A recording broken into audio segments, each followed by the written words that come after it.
Hello friends, Shiva sir academy YouTube channel पर आप सभी का स्वागत है। आज की क्लास में हम रीजनिंग के सवाल सॉल्व करने वाले हैं जो कि आरपीएफ कांस्टेबल के प्रीवियस ईयर क्वेश्चन पेपर में पूछे गए थे। तो चलिए क्लास को शुरू करते हैं और देखते हैं पहला क्वेश्चन क्या कह रहा है।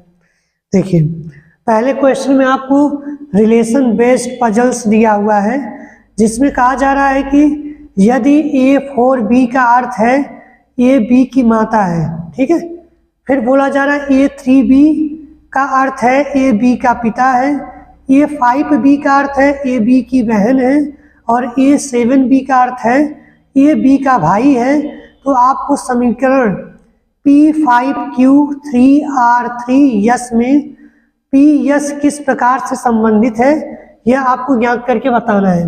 देखिए, सबसे पहले हम समीकरण लिख लेते हैं। समीकरण क्या कह रहा है? P5Q3R3S, ठीक है। इसमें P का रिलेशन बताना है यस से, न कि यस का P से बताना है। P का रिलेशन यस से बताना है कि P यस का क्या लगेगा, ठीक है। चलिए, पहले 3 का मतलब क्या दिया हुआ है आपको, या फिर अगर पहले इन दोनों का रिलेशन देखें तो 5 का मतलब आपको क्या दे रखा है कि A B की बहन है, यानी यह जो बंदा है, यह जो है वो Q की क्या हो गई? सिस्टर हो गई, यानी कि बहन हो गई। इसका मतलब इस पर हम निगेटिव लगा रहे हैं, निगेटिव का मतलब फीमेल है, लेकिन हमको पता नहीं कि ये फीमेल है कि मेल है, लेकिन हमको ये पता है कि यह P जो है Q की बहन है, ठीक है। अब Q लड़का भी हो सकता है, लड़की भी हो सकती है, इसका नहीं कंफर्म है। फिर आगे आप Q से R का रिलेशन देखिए क्या बन रहा है। तो 3 के लिए बोला जा रहा है कि ये जो है, ये पहले वाला जो है Q R का मतलब 3 का मतलब है यह जो है R का पिता होगा, यानी कि यह जो क्या हो गया? पिता हो गया। किसका? R का यह पिता हो गया। तो यहाँ से तो कंफर्म हुए कि ये कौन है? यह एक पुरुष है और यह इसका सिस्टर, यानी कि अगर हम यहाँ से इसके रिलेशन की बात करें तो यह क्या हो गई है? इसकी बुआ हो गई है, ठीक है। अभी तक हम यहाँ पर पहुँच गए हैं कि P जो है वो R का क्या है? R की क्या है? बुआ है, ठीक है। अब आगे चलते हैं। आगे आपका फिर 3 बोल दिया। 3 का मतलब क्या है कि अब R यह खुद क्या है? यस का पिता है, ठीक है। R खुद यह भी क्या हो गया? पुरुष हो गया, और यह खुद क्या हो गया? यस का पिता हो गया। यहाँ पे जब आप देखेंगे तो एक तरफ से आप इधर से भी रिलेशन बना सकते हैं कि पिता की बुआ क्या लगेगी? आपकी जो भी लगेंगी ग्रैंड बोल दिया जाता है ना, ऐसे रिलेशन को क्या बोलते हैं? ग्रैंड फादर, ग्रैंड मदर बोल देते हैं। तो इसी तरह से पिता की अगर बुआ है तो आपकी क्या लगेंगी? ग्रैंड आंट लगेंगी, ठीक है। आंट मतलब भी बुआ ही होता है, समझते रहिएगा, ठीक है। नेक्स्ट क्वेश्चन देखते हैं। नेक्स्ट क्वेश्चन में कह रहा है कि पहले युग में प्रयुक्त तर्क के अनुसार क्वेश्चन मार्क यानी प्रश्नवाचक चिन्ह के लिए विकल्प का चयन कीजिए। देखिए, आपको दिया हुआ है संगीत गोष्ठी, संगीतकार से जिस तरह से संबंधित है उसी तरह नाटक किससे संबंधित होगा वह आपको बताना है। तो आपको ऑप्शन में दिख रहा होगा कि अगर संगीत गोष्ठी का मतलब क्या होता है? समूह, ठीक है।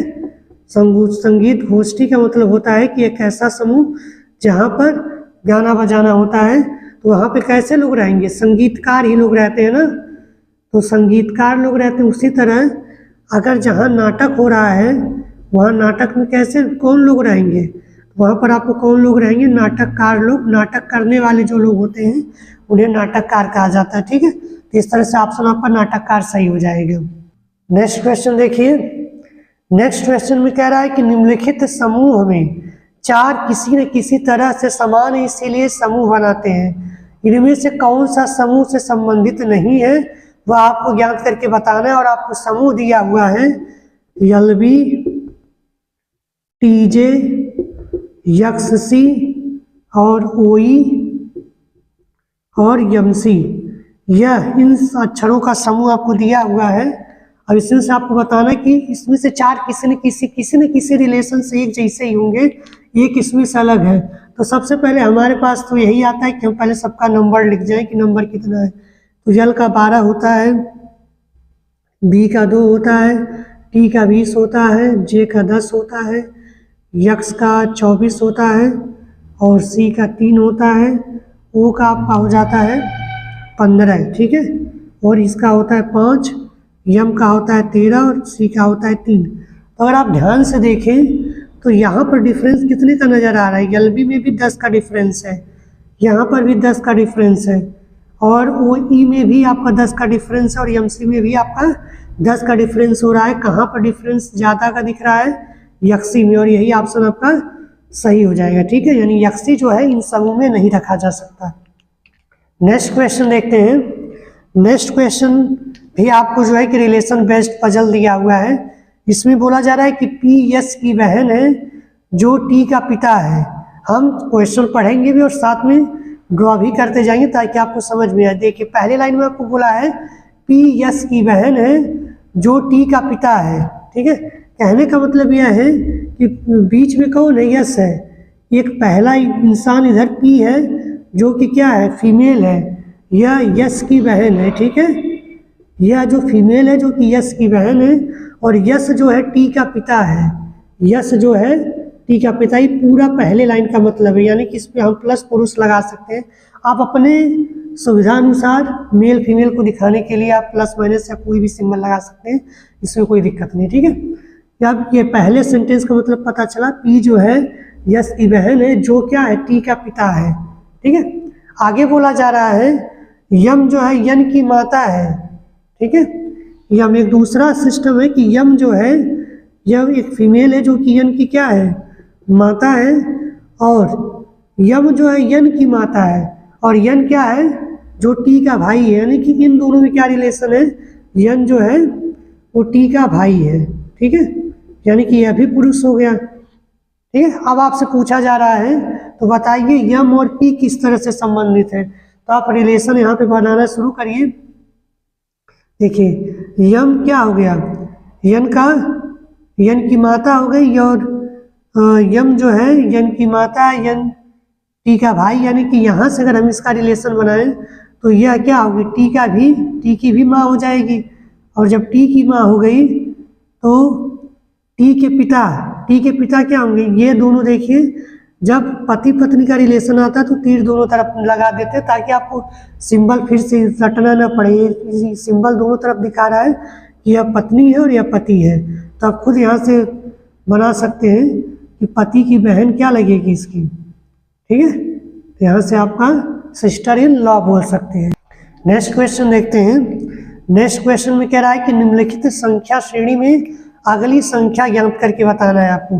देखिए और सीरीज कैसे आपको बनाया हुआ है, 59, 57, 54, उसके बाद है 49 और फिर लास्ट में 42। इसके बाद कौन सी संख्या आएगी वो आपको ज्ञात करके बताना है। तो देखिए पहले हम देखते हैं कि डिफरेंस अगर छोटा छोटा अंतर पर यह घट रहा है तो हम देखते हैं कि डिफरेंस ही हो सकता है। तो यहाँ पर कितने का डिफरेंस है, 2 का डिफरेंस। यहाँ पर कितने का डिफरेंस है, 3 का।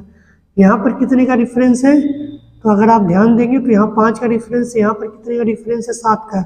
अगर आप ध्यान से देखिए तो आपको पता चलेगा यह जो क्रम से एक संख्या दी गई है, क्रम से जो सीरीज की संख्या दी गई है, यह जो है कि अभाज्य संख्याओं का समूह है कि 2 के बाद 3 आती है, 5 फिर 7 के बाद जो अगली अभाज्य संख्या आती है वह आपके पास आती है 11, ठीक है। 8 भी भाज्य होती है, 9 भी भाज्य होती है, 10 भी भाज्य होती है, 11 भाज्य होती है। तो 42 में से आप 11 घटा दीजिए तो आपको क्या मिल जाएगा, 31 से आपका क्या हो जाएगा, राइट आंसर हो जाएगा, ठीक है। देखिए नेक्स्ट क्वेश्चन देखते हैं। नेक्स्ट क्वेश्चन में कह रहा है कि दी गई आकृति में कितने वर्ग हैं वो आपको ज्ञात करके बताना है। यानी कि इस तरह से कुछ आकृति आपको दी गई है जिसमें बताना है कि आपको इस फिगर में कितने वर्ग दिख रहे हैं। तो वर्ग आपको पता है वो होगा कि जिसकी चारों भुजाएं बराबर होती है उसी को वर्ग कहते हैं। अब आप मेरे साथ काउंट करिए, आपको स्पष्ट हो जाएगा कि कौन सा वर्ग बन रहा है। देखिए अगर पहले हम क्या करें, छोटे छोटे टुकड़ों को गिन लें, तो अगर हम छोटे छोटे टुकड़ों को गिन लें तो एक वर्ग यहाँ दिखेगा, दूसरा वर्ग आपको यहाँ दिखेगा, ठीक है। आप साथ में काउंट करते रहिए, 2 वर्ग हो गया है, तीसरा वर्ग आपको यहाँ दिखेगा और चौथा वर्ग जो है आपको यहाँ दिखेगा। 4 वर्ग आपको मिल गए हैं। और अगर हम इन चारों को आपस में मिला दें तो जो सबसे बड़ा वाला वर्ग बन रहा है, जो वृत्त पर बन रहा है, इस तरह से कुल कितने वर्ग हो गए अभी तक आपके पास, 5, ठीक है। और यह कौन से नंबर का वर्ग हो जाएगा, यह 6वां वर्ग हो जाएगा, और यह 7वां वर्ग हो जाएगा, और यह 8वां वर्ग हो जाएगा, ठीक है। इस तरह से आपको कुल कितने वर्ग दिख गए हैं, 8, और यही आपका क्या हो जाएगा, राइट आंसर हो जाएगा, ठीक है।